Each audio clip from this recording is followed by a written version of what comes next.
Greetings to you all. Welcome to SOS English.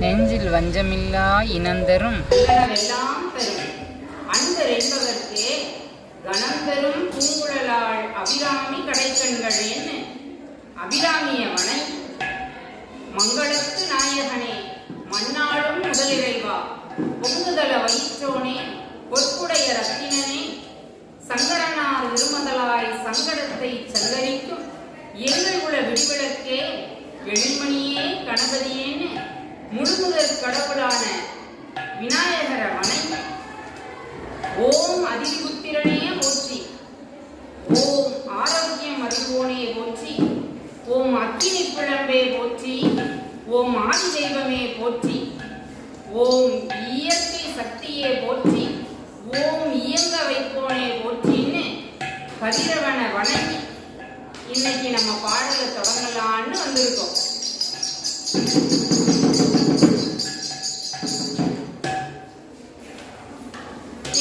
என்ன பாட போறோம்னு தெரியுமா? ஐயோ மறந்துட்டேன். சரி நீங்களே சொல்லுங்களேன். இன்னைக்கு மொழிய பத்தியும் அதனோட இலக்கணத்தை பத்தியும் தான் பார்க்க போறோம். மொழின்னா என்னது?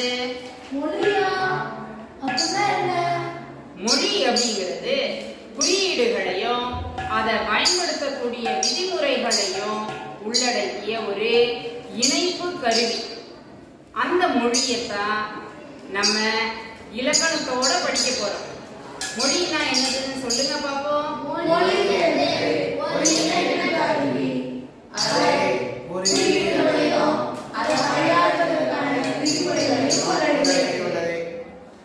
அழகா சொன்னீங்க, அருமை. மொழி, தாய்மொழி என்னது நமக்கு? ஆமா, மிக மிக அருமையா சொல்றீங்க. அதாவது தாயோட கருவில இருக்கும் போதே சிந்திக்கிறதுக்கு பயன்படுத்தக்கூடிய மொழியும், பிறந்த பிறகு முதலா அம்மா சொல்லி கொடுத்து தலைமுறையா கடத்தப்படுற மொழியும் தான் தாய்மொழின்னு சொல்லுறோம். அது ரொம்ப சிறந்த மொழி அப்படின்னும் செம்மொழின்னும் அதை சொல்லுறோம்.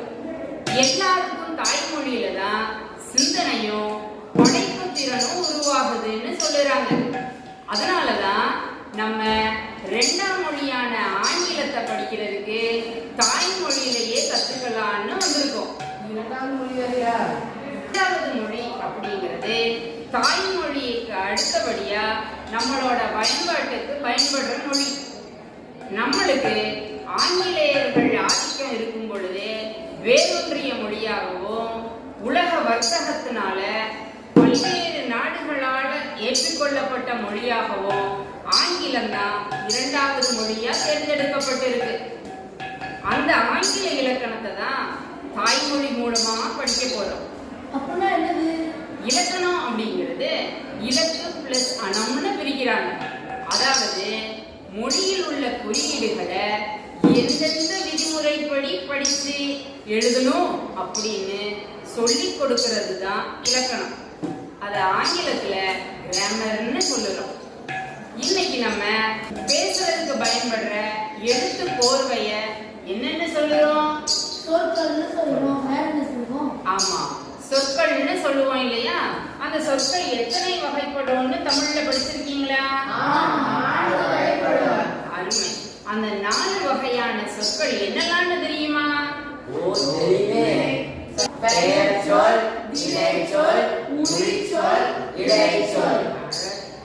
அததான் நம்ம ஆங்கிலத்துல 8 வகைப்படும்னு சொல்லுறோம்.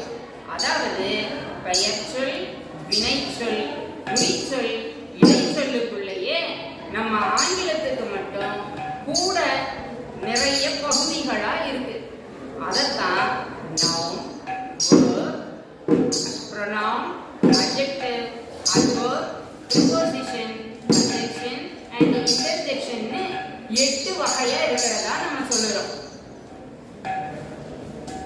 8 வகையா? நவுன் தான் முதல்ல சொன்னீங்க. நவுன் என்னது? உன் பேர் என்ன? My name is Gokulraj. உன் பேர் என்ன? உங்க கையில என்ன இருக்கு? பாவு. உன் கையில என்ன இருக்கு? What What? நீ எந்த ஊர்ல இருந்து வர? நீ எந்த ஊர்ல இருந்து வர? நீ இப்போ உன் பேரு, நம்ம கையில உள்ள பொருட்களோட பேரு, நீங்க எந்த ஊர்ல இருந்து வர்றீங்கன்னு ஊரோட பேருன்னு சொன்னீங்க இல்லையா? இப்படி பெயரை குறிக்கக்கூடிய சொல்லுதான் பெயர் சொல்ல சொல்லுறோம். அதத்தான் noun is a naming word அப்படின்னு சொல்லுறோம். இப்ப புரிஞ்சுதா? இன்னும் சில நவுன் எல்லாம் சொல்லுங்க பாப்போம். Table, chair, pencil, pen, box box, stick, bat, ஸ்விட்ச், பால், பில்டிங் அப்படின்னு நம்மளை சுத்தி இருக்கிற எல்லாமே பெயர் சொல்லுக்குள்ள அடக்கமாகும். ஓ எல்லாமே வந்துருமா? ஆமா, நம்மளை சுத்தி இருக்கிற பொருள் things around us எல்லாமே என்னதுதான்? பெயர் சொல்லுதான். அடுத்ததாக pronoun அப்படிங்கறத நம்ம படிக்க போறோம். ப்ரொனவுன்ங்கிறது நவுனோட அண்ணன் தானே? இல்ல நவுனோட தம்பி. இல்ல அண்ணன் தான். தங்கச்சி இல்ல அண்ணன், தம்பி, தங்கச்சி எதுவும் இல்ல. அதாவது ஒரு வாக்கியத்துல நவுனை குறிக்கிறதுக்கு பதிலா பயன்படுத்தக்கூடிய ஒரு வார்த்தையை தான் ப்ரோனவுன்னு சொல்றோம். எடுத்துக்காட்டா, கோகுல் நல்லா படிக்கக்கூடிய ஒரு மாணவன். கோகுல் உயர்ந்த குறிக்கோள் உள்ளவன். கோகுல் நேரத்தை வீணாக்கவே மாட்டான் அப்படின்னு கோகுல் அப்படிங்கிற பேரை திரும்ப திரும்ப பயன்படுத்துறதுக்கு பதிலா he அப்படின்னு பயன்படுத்துற வார்த்தையத்தான் ப்ரோனவுன்னு சொல்லுறோம். அதே பெண்பாளா இருந்தா ஷீனும், ஒரு பொருளை குறிக்கிறதா இருந்தா இட்னும், அதே பன்மையா இருந்தா தேன்னும் சொல்லுறோம். ஐ, we, he, she, it, you, they இதெல்லாம் ப்ரோனவுன்னு சொல்லுறோம். தமிழ்ல அதுக்கு பிரதி பெயர் சொல் அப்படின்னு பேர். ஆமா ப்ரொனவுன் பார்த்து நவுனும் பார்த்தாச்சு ப்ரொனவுனும் பார்த்தாச்சு. அடுத்து வெர்புங்கிறது அது என்னது? verb அப்படிங்கிறது ஒரு நாள்ல நம்ம எண்ணிக்கிறதுல இருந்து தூங்க போற வரைக்கும் செய்யக்கூடிய ஆமா அன்னைக்கு சொல்லி கொடுத்தீங்களே. நான் ஞாபகம் இருக்குல்ல? இன்னைக்கு நான் எழுந்தேன் எனக்கு உறங்க வரைக்கும் வேற எல்லா வேலையும் சொல்லிடலாமா? எல்லா வேலையும் ஆக்ஷன் வேர்ட். அதை செய்யற அத்தனை வேலையையும் தான் நம்ம வேர்புன்னு சொல்லுறோம். சொல்லுங்க பாப்போம், காலையில இருந்து நீங்க என்னெல்லாம் செய்றீங்கன்னு? wake up, sit, hold, stand, walk, talk, very nice, eat, flush, eat, brush, wipe, keep, drink, ask, make up, go, ready, write, read, arrange, talk, speak, chat, listen, hear, switch on, connect, study, play, question, sleep, answer, dream, leave, clarify. dream, sleep, dream அப்படின்னு காலையில இருந்து ஒரு நாள்ல குறைஞ்சது நீங்க 50 வேலையாவது செய்யாம தூங்க போறதே கிடையாது. அதைத்தான் நம்ம வேர்ப்னு சொல்றோம். verb is a action word. புரிஞ்சதுல்ல? அடுத்ததாக என்னன்னு சொன்னீங்க?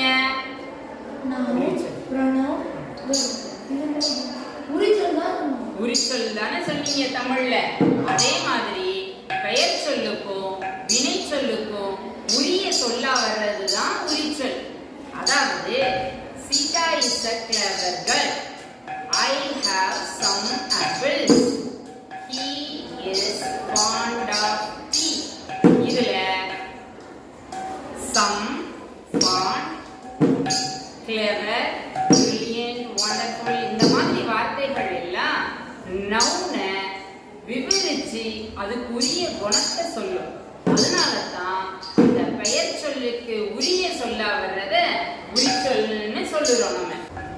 அடுத்ததாக வினைச்சொல். It is raining heavily. He does the work carefully. இதுல raining அப்படிங்கிற அந்த வினையானது heavily அப்படின்னு சொல்லப்படுது. வினை வேகமா நடக்கிறது அப்படின்னு நம்ம சொல்லுறோம். அதனால அந்த heavilyங்கிறது வினைக்கு உரிய சொல்லா வருது. அதனால தான் அது வினை உரிச்சொல் adverb அப்படின்னு நம்ம சொல்லுறோம். அப்போ adjectiveக்கு brilliant, wonderful, narrow, long, short, tall, big, small, narrow, wide அப்படின்னுலாம் நம்ம விவரிச்சு சொல்லலாம். அதே இது adverb அப்படிங்கறத brilliantly, ago, again, often, enough அப்படின்னு நிறைய வார்த்தைகளை பயன்படுத்தி பெரும்பாலான வார்த்தைகள் ly-ல முடிகிற மாதிரியும் adverb வரலாம். இந்த adverb அப்படிங்கிறது where, when அப்படிங்கிற क्वेश्चनக்கு ஆன்சர் பண்ணக்கூடிய வார்த்தைகளா இருக்குங்கிறது குறிப்பிடத்தக்கது. இப்போ பெயர் உரிச்சொல்லோ வினை உரிச்சொல்லோ நல்லாவே புரிஞ்சிருக்கும்னு நினைக்கிறேன். அப்ப ஆளுக்கு ஒரு அட்ஜெக்டிவும் அட்வர்பும் சொல்லுங்க பாப்போம். Tall adjective, again adverb, narrow adjective, enough adverb, long adjective, often adverb. Adverb இப்ப புரிஞ்சிச்சு உங்களுக்கு, நல்லாவே சொல்றீங்க. அடுத்தது போலாமா? போலாமே. அடுத்ததாக ப்ரிபோசிஷன். தமிழ்ல இடைச்சொல் ஒண்ணுன்னு சொன்னீங்க இல்லையா? இப்போ இடைச்சொல் ஆங்கிலத்துல 3 பார்க்க போறோம். அதாவது preposition, conjunction and interjection. Preposition, conjunction, interjection. இதெல்லாம் கேட்க எனக்கு வந்து டென்ஷன். ஐயோ, நீங்க டென்ஷன் இல்லாம படிக்கணுங்கிறதுக்காகத்தானே நான் இந்த வில்லை எடுத்துட்டு வந்திருக்கேன். இனிமே உங்களுக்கு டென்ஷனே கிடையாது. ப்ரிபோசிஷன் அப்படிங்கறத பார்ப்போம். அதாவது அதுக்கு முன் இடைச்சொல் அப்படின்னு பேரு. ஒரு வாக்கியத்தை the cow is in the field அப்படின்னு சொல்லுறோம். இதுல cow அப்படிங்கிற அந்த நவுனுக்கும் field அப்படிங்கிற நவுனுக்கும் என்ன தொடர்புன்னு சொல்லுற அந்த இன்னுங்கிற வார்த்தை தான் ப்ரிபோசிஷன்னு சொல்லப்படுது. I have kept my water bottle on the table. என்னோட வாட்டர் பாட்டிலுக்கும் அந்த டேபிளுக்கும் என்ன தொடர்பு? வாட்டர் பாட்டில் டேபிள் மேல இருக்கு அப்படின்னு சொல்லுது. அதனால வாக்கியத்துல ஒரு நவுனுக்கும் இன்னொரு நவுனுக்கும் என்ன தொடர்புன்னு சொல்லக்கூடிய வார்த்தையை தான் ப்ரிபோசிஷன்னு சொல்லுறோம். அதனால preposition is a relating word. In, on, of, to, for, from, since, along, across, among, near, under, beneath, up, down, upon, over அப்படின்னு preposition நிறைய இருக்குது. இப்போ புரிஞ்சுதா prepositionனா என்னன்னு? சொல்லுங்க பாப்போம் ஒரு சில prepositions. in, on, at, அப்பா கலாம் அம்மா. அப்பன் அப்பன் அட்டம். Within, through, near. off, far, from to, with, without, beneath. By, under. Very good. அடுத்ததாக இடைச்சொல்லுல கன்ஜெக்ஷனை பார்க்க போறோம். நம்ம கொஞ்சம் பார்க்கலாமா? கன்ஜெக்ஷன் அப்படிங்கிறது இணைப்பு சொல்.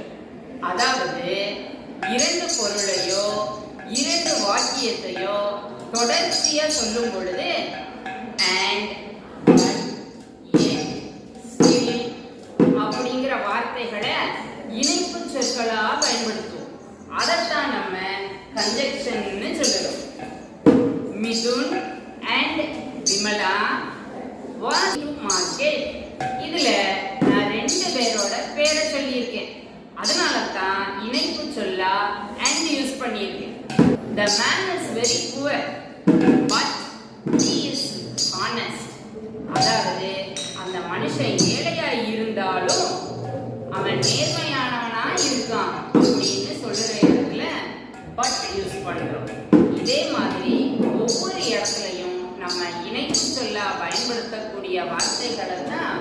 கன்ஜெக்ஷன்னு சொல்லுவோம். அப்போ கடைசியா என்னது? இன்டர்ஜெக்ஷன். நம்ம பாடத்தோட நிறைவு பகுதிக்கு வந்திருக்கோம். இப்போ நான் திடீர்னு உங்கள்கிட்ட கப்பல் பார்க்க போலான்னு சொல்லுறேன். என்ன செய்வீங்க? திடீர்னு தாஜ்மஹால் பக்கத்துல போய் நிக்கிறோம். கத்துவீங்க, தொட்டு பார்ப்பீங்க. உங்க உணர்ச்சிகளை எந்தெந்த விதத்திலெல்லாம் வெளிப்படுத்தணுமோ அப்படியெல்லாம் வெளிப்படுத்தணும். அதையடே ஐயோ, ஆஹா, ஓன்னு சொல்லுற அந்த தமிழ் வார்த்தைகளை தான் ஓ, ஆ, வா, அலாஸ், குரே அப்படின்னு உணர்ச்சி வார்த்தைகளை நம்ம வெளிப்படுத்துறோம். அந்த வார்த்தைகளை தான் இன்டர்ஜெக்ஷன்னு சொல்லுறோம். நம்ம புரிஞ்சுதா?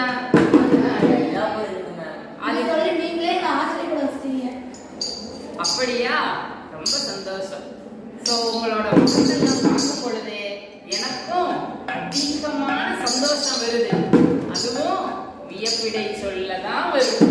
ஆக இன்டர்ஜெக்ஷன் அப்படிங்கிறது ஃபீலிங் வேர்ட். இப்போ நம்ம இவ்வளவு நேரம் படிச்ச எல்லா பார்ட்ஸ் ஆஃப் ஸ்பீச்சையும் ஒன் வேர்ட் டெஃபினிஷனா சொல்ல போறோம். சொல்லலாமா?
என்னையும் அருமையா பாட வச்ச என் மாணவ செல்வங்கள் எல்லாருக்கும் என்னோட மனமார்ந்த நன்றிகள். நன்றி. வீடியோ பிடிச்சிருந்தா லைக் பண்ணுங்கள், ஷேர் பண்ணுங்கள், கமெண்ட் பண்ணுங்கள். மறக்காமல் நம்ம சேனலை சப்ஸ்கிரைப் பண்ணுங்கள். Thank you for your support through வாட்சிங். தேங்க்யூ.